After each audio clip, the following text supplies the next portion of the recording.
Hey, Sunday night, getting ready for the Reinvention Center. And man, it's the second day of Kwanzaa. Kujichagalia, self-determination.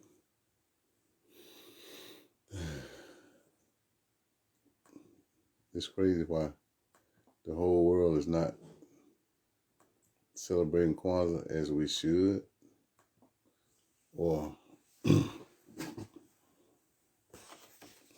or how we should, or should I say that?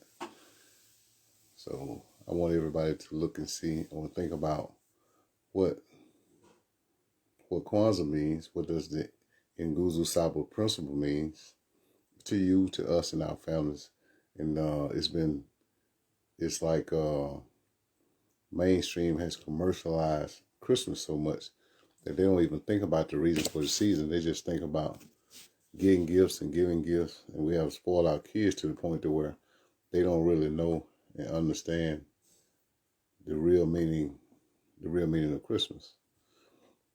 With that being said, hardly anybody, you don't even hear Kwanzaa being talked about on many radio stations or even celebrated, even in the community I'm from, even from Mount Bayou. Yeah, I know, but it's really celebrated up north though, Phyllis. And I just think that we ought to be more inclined to celebrate it here in the South, especially in the South. But we've been so mentally conditioned to not take pride in our heritage or to be looked upon when we celebrate our own heritage here in Mississippi. You know what I mean? When we celebrate us, it's like they use the reverse racism connotation to make us feel bad about us having pride for our own race. What's up, Vernon? Long time no see, man. Hey, your road dog Robert, man, passed away last week. I don't know if you had heard. Robert Hackman. Yeah. Last Saturday. But, back to Kwanzaa. We don't even think about us incorporating the principles of Kwanzaa where we give gifts and where we give gifts and we exchange gifts or we make gifts for people. It's more about us running to the store buying something that a kid won't even hear pick up and open it up one time and it'll sit to the side in a closet and we end up giving it away. People go in so much debt during Christmas time when we could when we make so many other people rich from our money, man. We think about the black dollar, but we don't even keep it in our own community, man. I think about how this guy in Atlanta shut down how people are so racist, man. The Arabs and everybody and the Pakistanis that come in our neighborhood and open up stores, they don't like us, man. When they come in our neighborhood and take all our money back to their community, they don't spend one night in our community. They don't build any infrastructure in our community. They take our black dollars and build up their town, city, or country that they're from. So it just amazes me. But the guy in Atlanta did a boycott when he caught one of the workers there using a whole lot of racial slurs and stuff. So he boycotted it. It took him about a month, but he ended up shutting down. Now they want to sell the store to him. And the first thing that the owner cried was he was using reverse racism. Happy Kwanzaa, man. What's up, baby? Yeah. How's Tracy doing? We're praying for him and hoping that Trump does the right thing while he's out on vacation somewhere. Maybe we can get him to go ahead and sign his clemency. And that's the thing, man. That's the thing. We don't get behind each other in issues that really matter. We try to compete with each other, like who bought the best gift, who bought the most gifts, or who bought the most expensive gift and stuff like that. And when it's not even really about that, it's about sharing love. Look at like even with the first principle yesterday, Kaumba, which was unity, purpose, Naya, Umoja, to strive for and maintain unity in family and community as a nation and as a race. So we have to come together on issues that matter with us. As criminal justice reform, because so many of our young black males are incarcerated, and so many of our young black women are incarcerated, and so many of our teenagers are caught up in the justice system. and they're just continually recycling us in the justice system. We're their dollars. We're their means of currency. Because they recycle us in and out of the justice system. We keep us. The police frame us and commit so many wrongs, but then we hey, happy Kwanzaa, happy Kwanzaa. How you doing? What's up, brother? Trying to get everybody ready for the reinvention center, just the prelude to the reinvention center. So I come on and just clear my head of a few things and stuff. And so James, we were just talking about some of the post a link, James, into the live feed. Lisa normally does it, so she'll be on in a minute. Or my baby would do it. Jessica, post a link for me when you get a chance. And so, yeah, he needs to. And so we look over so many things, man, and we don't get behind each other on issues that matter. And then when we do get behind each other, it's always somebody else want to come in and rock the boat and take the lead, as in the case with Quentin Sanders, where all the legwork that James and Lisa and I had done, blessings there, all the legwork that we had done with his case, we had somebody else that wanted to come in from the outside and take the lead, take the boat, instead of getting on the boat and riding with us towards success, because we were making headway, we was getting people involved, getting people caring about each other, and moving forward to trying to get Quentin Sanders out. But then once people see you progressing, everybody wants to jump on that train. Most of the people want to jump on the train to weight it down, not to help, not to put a foot on the ground and to power the train. You need people to power the train. You know what I mean? Don't just jump on for the ride just so you can get your name in the limelight. Success for our people and fighting mass incarceration is not about being in the limelight. It's about bringing justice to the injustices that are going on right up under our nose while we're living our day-to-day lives and not paying attention to the things that are going on around us. You know what I'm saying? So I think that it's imperative upon us that we come together as a community. As the first principle says, we must come together as a family. We must come together as a community, a nation, and a race. And so until we can do that, until we can believe that I am because we are, the whole principle means that I am because we had people like I.T. Montgomery here in Mile because they were. I am because of former mayors like you, Pastor Johnson, and Mayor Lucas, and all the other Mayor Johnson who laid the groundwork, who tried to strive to take our town in a higher direction. But every time you made progress, there was always the naysayers on the sideline with a microscope trying to bring up on charges of this because they're jealous of the success that you were doing in line with the will of God. You know what I mean? And standing back looking on the outside, I hate that I wasn't here with you during your tenure and your time, but it's been a blessing to come home and see some of the things that you have done. Hey Joy, how you doing? What's up, Reggie?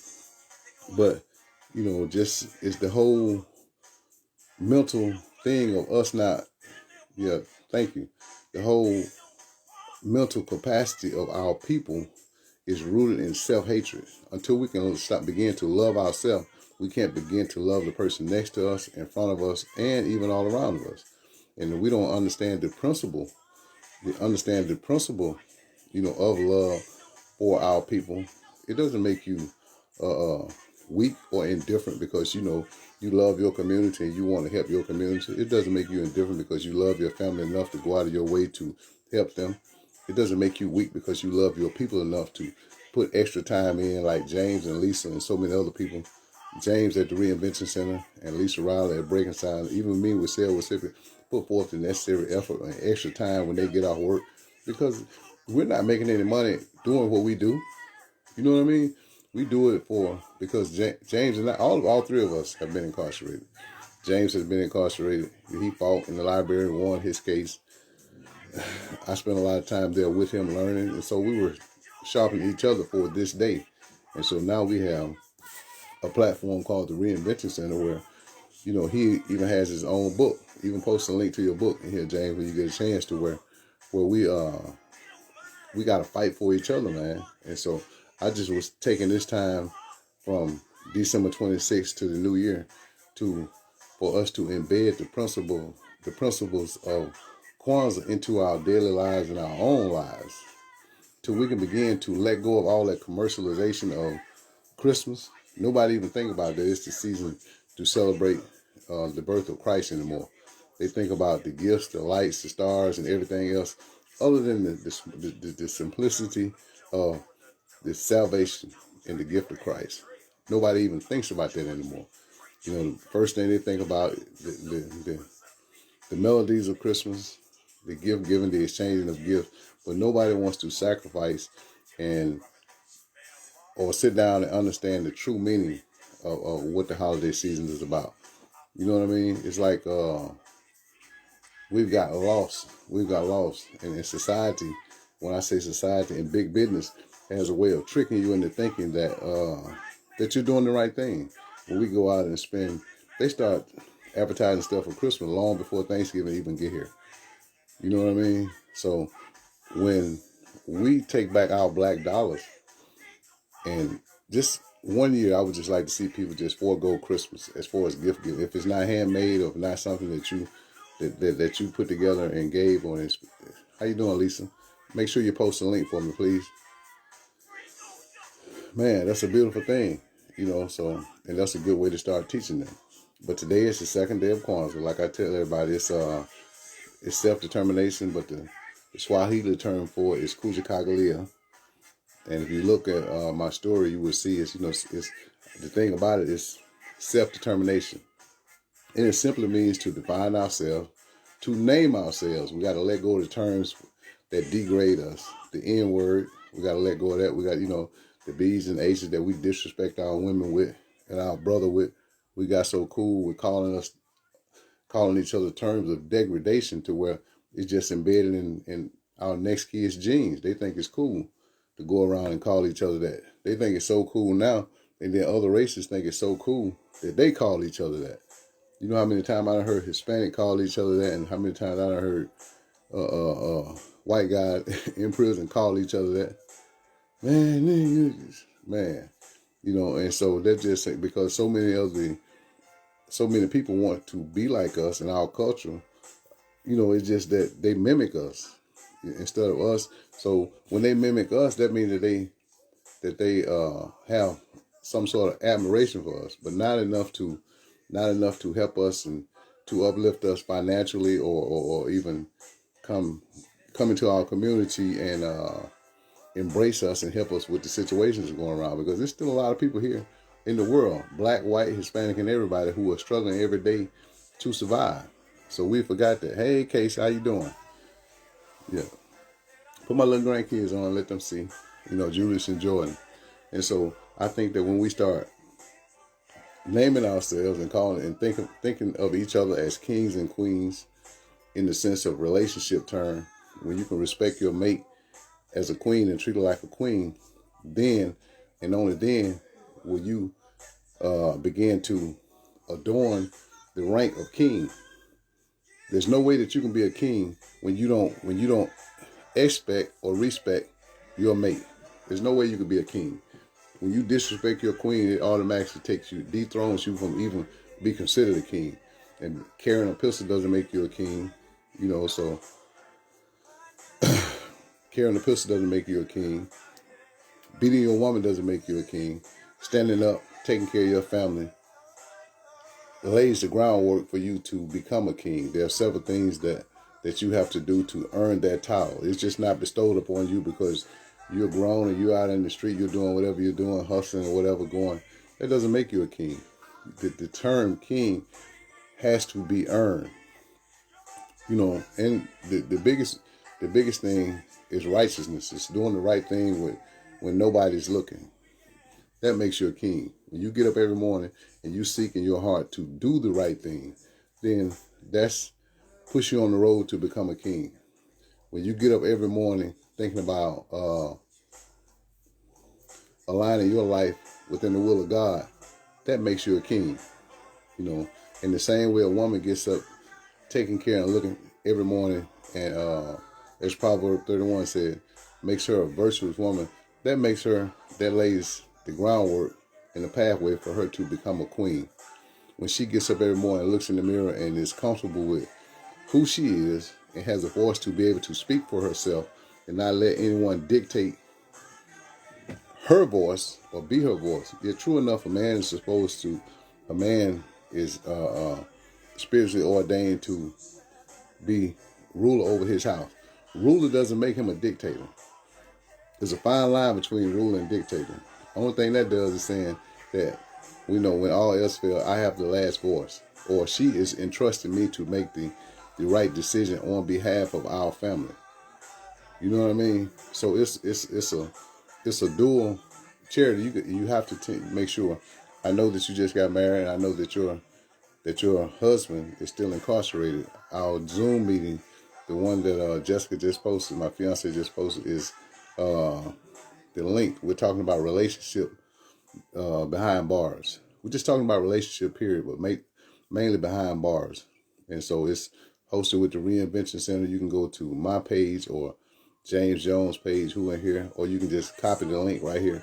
And we're going to start at 7 o'clock. And so we're going to talk about relationships. And so, and that's one of the things that I tell people. Even though you're incarcerated, you still could be, have kingship. Joseph was incarcerated. Almost everybody in the Bible who was spiritually strong at one time, almost, not everybody, at some point went to prison, especially in the New Testament. When Paul and everybody preaching the gospel, they ended up going to prison. You know what I mean? Even when Joseph went to prison, when his brothers sold him into slavery. I'm not saying that struggle and incarceration is ordained, because they took it to another level and used it as a monetary, financial value for society. You know what I mean? And so some people, okay, then Godspeed. It's going to happen. And what I was saying earlier, everything in God's timing, I understand the faith without work, but no matter, let's just take my situation. No matter what I file, Charity, within the court system, even though I had the court or the situation dead to right, my case, it was Supreme Court, circuit law, and Supreme Court law backing up, showing that I should have came home 10 to 12 years ago. I wasn't free until God opened the door and provided that window in time. And when he opened the door, when he said that it was my time, because it was nothing that I filed that freed me, 10 years early. It was nothing that I filed. The window opened and everything lined up. And here I am today. You know what I mean? 23 years on a 33-year sentence. So, and we know with the feds, you do 85% of your time. So I still had 7.5 years left, if I didn't lose any good time. So I said that to say, everything in God is in God's timing, meaning that you got to line your life up with God in order to receive the expected blessing of him. And he has to, even though he's inside, align his life up, getting up, doing the right thing with God. You know what I mean? So that God can restructure his heart and make him the king that's going to be able to survive and protect and, be with you. You know what I mean? And to take care of his family. So because he's incarcerated, I tell people this: don't let that be an excuse for him to prepare himself to become a king, because there's so many things that he can teach himself. He can take advantage of the classes that they have. He can take advantage of corresponding course. James took corresponding course and became a paralegal. He's written his own book. I wrote my first book when I was inside. So it's no excuse if he's getting up every day depending on you to take care of him, because if he's still the head of the household, he has to get up with a way to find a way to still help support you financially, even though he's inside. You understand? I made cars. For several years, and I made cars. I refereed. I always did anything. I did programs. You know what I mean? Job fairs and everything, and I got extra money for that. And so the rec officer would give us stuff that we could turn into money. And I started, like I said, I made cars, and my cars allowed me to send money home to my kids. You know what I mean? To family members in need and stuff like that, and to buy the things I need while I was inside. So, I said that he has to put forth the necessary effort to prepare himself for his release. But in doing that, he has to get up knowing that as he prepares himself, he has to know that it's in God's time, and you guys have to come together and know that I know it's frustrating. You know what I mean? After doing 23 years, I know it's frustrating getting up every day with the hope of wanting to go home, with the hope of wanting to attend a loved one's funeral, with the hope of wanting to come home before, my mom passed and stuff like that. And so it's a struggle. Some days it's a struggle. Like Paul says, you have to get up every morning and kill the flesh and start over. And so I was able to reset every day. When I laid down and got up the next morning, I didn't take yesterday's problem into today. You understand? And so I use today. Hey, what's up, Diane? I use today to prepare for my future, for tomorrow.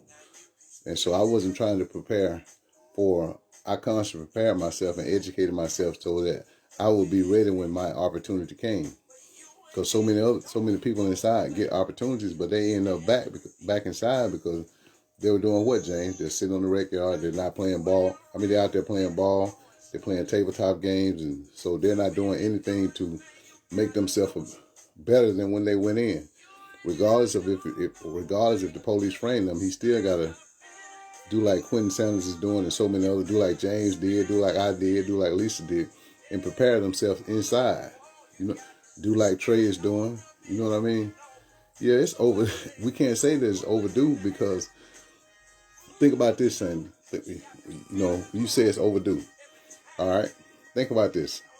To man, it's prophecy. To us, believers, it's prophecy. But to God, it's already done. You know what I mean? And we have to believe that when we go to God in prayer and asking for something, it's already done. There's nothing else that we can do. You know what I mean?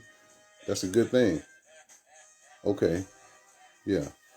And if you need any help, just look for James and I. Get in touch with James and I. James Jones is on here. So, just inbox him and talk to him. And Lisa Riley is here. You know what I mean? And so just talk. And just talk to talk to him and talk to us and stuff. Hopefully we can help and get some attention to his case. I don't know where he's at. You know what I mean? So just let us know. What's up, Aunt? You made it home safe, huh?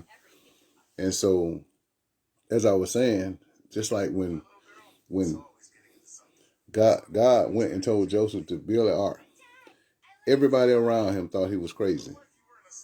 But because Noah, everybody around him was, thought that he was crazy. You know what I mean? But because he was obedient and built the ark to God's instruction, his family was saved. Everybody else was around him was partying, doing everything, thinking that he was crazy. But he spent his time doing the will of God. You know what I'm saying? So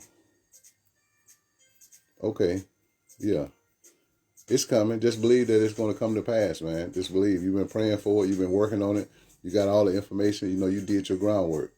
You did your groundwork to do everything, man. So now all we got to do is get it in the right hands, and it's going to be whenever it's going to. One thing about it, man, when God sees that when you're striving to do something and to be something, then He's going to align you with the right people in your life to get that done.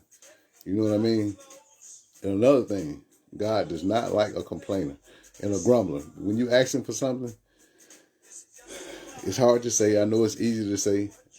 You got to count it all joy, man. You got to find some kind of way to count it all joy, because so many people on the outside didn't wake up this morning. So many people on the inside didn't wake up this morning. You know what I mean? So we have to count it all joy that we have another chance to do right, get it right, and to make things right before our expected blessing from God. You know what I'm saying? So in the midst of our trials and tribulation, we can't complain daily about. I know we get frustrated and we say different things and stuff like that, but we can't be a whiner and complainer, because God hates a whiner and complainer. You know what I mean? So we have to, in the midst of our struggle, we have to be joyous in our struggle, because sooner or later, our struggles are going to push us through the door of success. And so many people, we hear the terms that what don't make you strong, what don't kill you will make you stronger, or, you know what I mean? But so many people push through fight for freedom, get right to the door, and quit when all they had to do was take one more step. That's with anything. That's with a job. That's with a degree.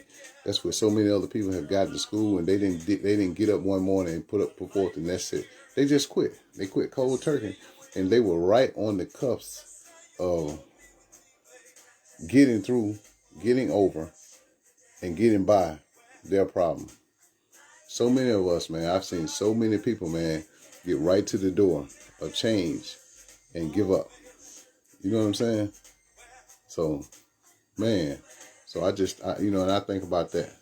We have to be, as the Kwanzaa principle say, hey Norma, how you doing? You all right? Yeah. So many people, they're not self-determined to succeed, and most people are scared to speak for themselves. Man, we got to find our own voice and speak for ourselves. We can't sit by and wait on other people to do what we could do for ourselves. You know what I mean? Man, I wrote letters year after year after year after year after year after year. You know what I mean? I called people year after year after year after year. You know what I mean? But I finally made the decision, man, like in 2016, that I wasn't going to spend any more money fighting my case. What I couldn't do for free, if that wasn't going to give me free, then I was going to, I was just going to serve out the rest of my time. Until I came to that realization that there was nothing that I could do to free me, that it had to be in God's timing, then that's the only time that I could really know that I could become free. But look, it's about my time, man. Y'all jump over and join me on the Reinvention Center. My baby just posted the link. It's James Jones and I. And so you'll see it, the link. You'll see the link. Just click the link. The meeting ID is 824-3652-1610, passcode 494324. Yeah, I'm going to jump on this Zoom meeting. I hope to find you there. You have any questions for me? Put it into the live. Man, so many people do. Not really. Some people just get tired of the struggle, and it takes a lot of energy, man, to fight injustice. Look at Tracy Fegan. Look at Trey. Look at your husband. You know what I mean? Look at Chastity's husband. It's so many people inside, man, where their family has gotten tired of spending money. Their family has gotten tired of fighting for them. You know what I mean? So they're letting the system define and speak for their people. You know what I mean? So we got to stop letting people outside of our loved ones speak for them. See, nobody thinks about incarceration. I tell these people all the time. You got man, true story. 3 of the chaplains that I served with had life without parole. Now they're chaplains in the Mississippi State Penitentiary. I did 23. We got one that did 41 years. And he got out. He had life without parole. We got one that did 27. He had life without parole. We had one that did 24. He had life without parole. You know what I mean? We had one that had 50 years. He did 21. And he's out. But none of those men were ever thought that they would get out of prison. But they stayed true to God's words. They redefined themselves. And God provided them an opportunity. You know what I'm saying?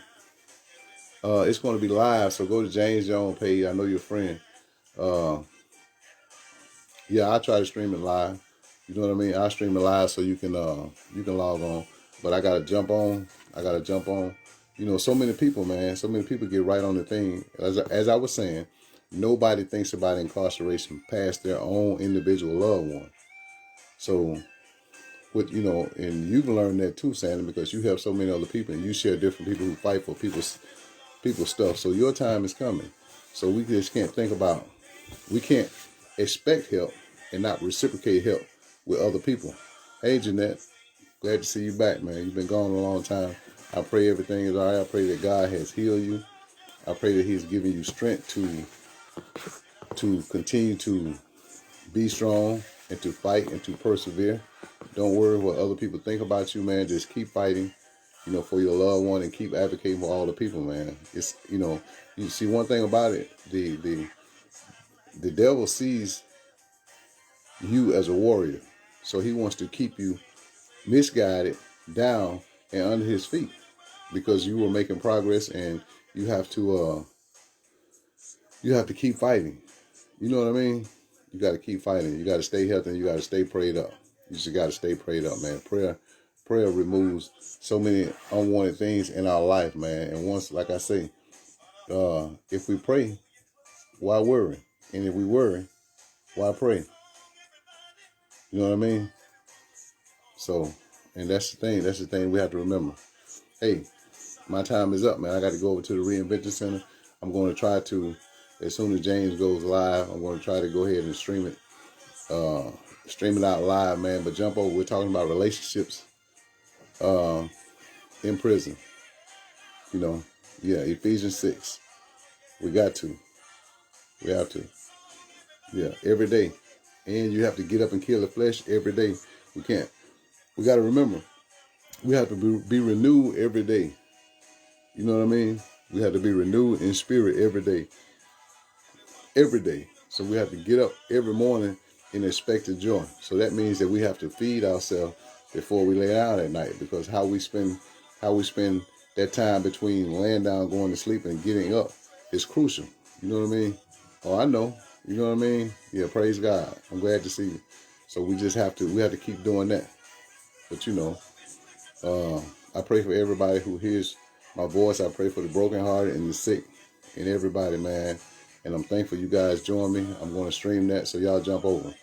Hey, take care. Love you guys. Be easy, man. Sail with Sippy, the Reinvention Center, and Breaking Silent. Yeah, take care.